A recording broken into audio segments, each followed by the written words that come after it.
I'm Ron DeSantis, and I'm running for president to lead our great American comeback. Florida Governor Ron DeSantis has officially entered the 2024 presidential race after announcing his bid in a Twitter conversation with Elon Musk. Governing is not entertainment. It's not about building a brand or virtue signaling. It is about delivering results. And our results in Florida have been second to none. We can and we must deliver big results for America. After a big win in the midterms and a successful legislative session in Florida, DeSantis is looking to take his politics national, going head-to-head with former President Donald Trump for the GOP nomination. They are the top two contenders for the Republican nomination at this point. No one else comes close. But moving from state politics to a national stage presents its own challenges for DeSantis. So what should we expect from the governor, and what challenges lie ahead? Once close allies, the relationship between DeSantis and Trump has evolved greatly over time. We need to elect Ron DeSantis as your governor. Trump endorsed DeSantis in the 2018 gubernatorial election. Mr. President, I look forward to working with you to advance Florida's priorities. I think you're going to get tired of me calling you, asking you for things for Florida. They felt similarly on a lot of issues. DeSantis sort of championed those issues back in Florida. The president had a real ally there. That really came off the wheels recently as the governor asserted himself politically and began to look at a presidential run. Now, Trump's attitude toward DeSantis has soured, often jabbing the governor about sagging approval ratings. Let's see, there it is, Trump at 71, Ron DeSanctimonious at 10%. He feels that the governor is disloyal, that Ron DeSantis is not showing him proper respect by challenging him for the presidency.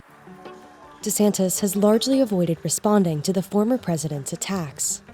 I don't know how to spell DeSanctimonious. I don't really know what it means, but I kind of like it's long. It's got a lot of vowels. So we'd go with that. That's fine. You can call me whatever you want. Just as long as you also call me a winner. In order to win the Republican nomination, Ron DeSantis is going to need a lot of Trump supporters. So alienating those with hard-hitting attacks against the former president could turn those people off. Since winning the 2018 election, DeSantis' popularity among voters has exploded in Florida, illustrated by his landslide 19-point re-election win in the November midterms. And his popularity continued to grow after he delivered several conservative policy victories during the last legislative session in Florida. From restrictions on drag shows to limiting spending on diversity programs in colleges, DeSantis' policies have made national headlines and will likely serve as the backbone for his presidential campaign as he tries to win over a wider range of voters. He'll be able to say, look how effective I was. I got X, Y, and Z done versus some of the struggles that Trump as president had getting his agenda passed. Other bills endorsed by DeSantis include allowing concealed handguns without a permit and a strict 6-week abortion ban. While those policies may serve DeSantis well in the primaries, they could also prove to be a challenge for him in the general election. In a Wall Street Journal poll asking about the right to carry a concealed handgun without a permit, 56% of Republican primary voters said they support that right, while nationwide, 65% of overall voters were in opposition. And for the 6-week abortion ban, 68% of Republican primary voters favored the ban, but 53% of voters overall opposed it.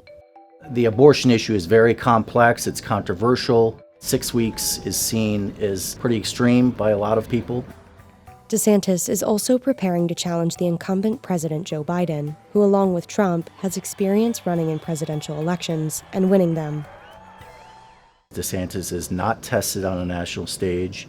He doesn't have the experience dealing with world leaders or major global issues. So that'll be something that both Trump and Biden would use against Ron DeSantis.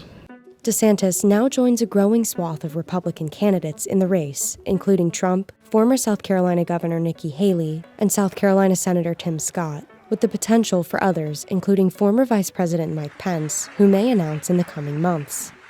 Right now, it's down to Donald Trump and Ron DeSantis. It's their fight to lose. Republicans are hungry for someone who can get something done. There's a number of other Republicans that are vying for this, and they're going to be looking especially to see if Ron DeSantis stumbles. Essentially, if you boil down Ron DeSantis' argument, is I'm effective, I can carry on the agenda that Donald Trump kind of started, but actually get it passed.